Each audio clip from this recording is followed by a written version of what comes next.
സാധാരണയായി നമ്മുടെ നോട്ടത്തിൻ്റെ പാത നിലത്തിന് സമാന്തരമായിട്ടാണ്. നേരെ മുന്നിൽ നിൽക്കുന്ന ഒരു വസ്തുവിനെ നമ്മൾ നേരെ നോക്കും. അതായത് നേരെയുള്ള നോട്ടം, സ്ട്രെയിറ്റ് വ്യൂ. ഉയരത്തിലാണ് വസ്തുവെങ്കിലോ ലേശം ഉയർത്തി നോക്കും. താഴെയാണെങ്കിലോ താഴ്ത്തി നോക്കും. ഇവിടെ ഒരു പൂച്ചക്കുട്ടി മരത്തിന് മുകളിലിരിക്കുന്ന തത്തയെ നോക്കുന്നു. പൂച്ചക്കുട്ടി നേരെ നോക്കുമ്പോഴുള്ള നോട്ടത്തിൻ്റെ പാതയാണ് നീല നിറത്തിൽ അടയാളപ്പെടുത്തിയിരിക്കുന്ന ഈ പാത. അതായത് പൂച്ചക്കുട്ടിയുടെ നേരെയുള്ള നോട്ടം, സ്ട്രെയിറ്റ് വ്യൂ. ഇനി പൂച്ച തത്തയെ നോക്കുമ്പോഴോ നോട്ടം ഉയർത്തേണ്ടി വരും.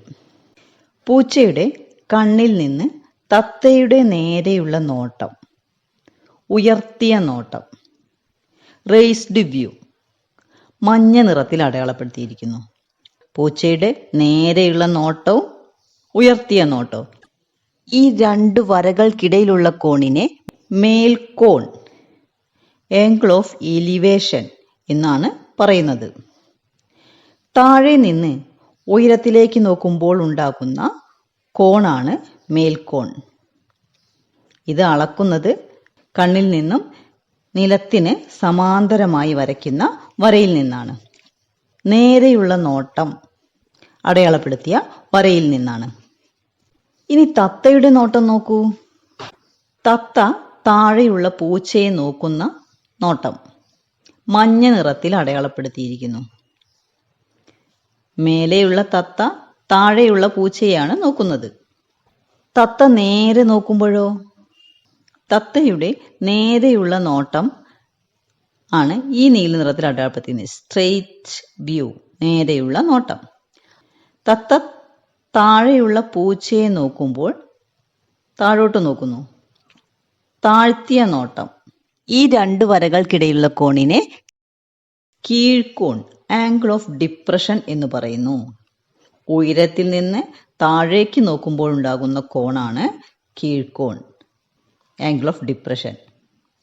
ഇവിടെ നമുക്ക് രണ്ട് തുല്യ മട്ടത്രികോണങ്ങൾ കിട്ടുന്നു. പൂച്ചയുടെ നേരെയുള്ള നോട്ടവും ഉയർത്തിയ നോട്ടവും തത്ത എത്ര ഉയരത്തിലാണ് എന്ന് കാണിക്കുന്ന വരയും ചേർന്ന ഒരു മട്ടത്രികോണം. അതേപോലെ തത്തയുടെ സ്ട്രെയിറ്റ് വ്യൂ, നേരെയുള്ള നോട്ടം സൂചിപ്പിക്കുന്ന വരയും താഴ്ത്തിയ നോട്ടം സൂചിപ്പിക്കുന്ന വരയും പൂച്ച എത്ര താഴെയാണ് എന്ന് സൂചിപ്പിക്കുന്ന വരയും ചേർത്ത് മറ്റൊരു മട്ടത്രികോണം. അപ്പൊ കീഴ്ക്കോണും മേൽക്കോണും മനസ്സിലായല്ലോ. മേലെയുള്ള ഒരു വസ്തുവിനെ താഴെയുള്ള ആള് നോക്കുമ്പോൾ ഉണ്ടാകുന്ന കോണാണ് മേൽക്കോൺ. മേലെയുള്ള ആള് താഴെയുള്ള വസ്തുവിനെ നോക്കുമ്പോഴുള്ള കോണാണ് കീഴ്ക്കോൺ. രണ്ട് കോണുകളും അളക്കുന്നത് കണ്ണിന് സമാന്തരമായി, നിലത്തിന് സമാന്തരമായിട്ടുള്ള രേഖയിൽ നിന്നാണ്. നേരിട്ടുള്ള നോട്ടത്തിൽ നിന്നാണ് രണ്ട് കോണുകളും അളക്കുന്നത്. ഇങ്ങനെ മേൽക്കോണും കീഴ്ക്കോണും അളക്കുന്ന ഉപകരണമാണ് ക്ലൈനോമീറ്റർ. നേരിട്ടളക്കാൻ കഴിയാത്ത അകലങ്ങളും ഉയരങ്ങളുമെല്ലാം ക്ലൈനോമീറ്റർ ഉപയോഗിച്ച് കോണളന്നും ട്രിഗണോമെട്രിക് റേഷ്യോസ് ഉപയോഗിച്ച് കണക്ക് കൂട്ടിയുമാണ് കണ്ടുപിടിക്കുന്നത്. ഈ ചിത്രം മനസ്സിൽ സൂക്ഷിക്കണം. നമുക്ക് അടുത്ത ചോദ്യങ്ങളൊക്കെ ചെയ്യുമ്പോൾ ഏകദേശ ചിത്രം വരയ്ക്കാൻ ഈ കാര്യങ്ങളൊക്കെ ഓർമ്മ വേണം. ഓക്കേ, മനസ്സിലായല്ലോ.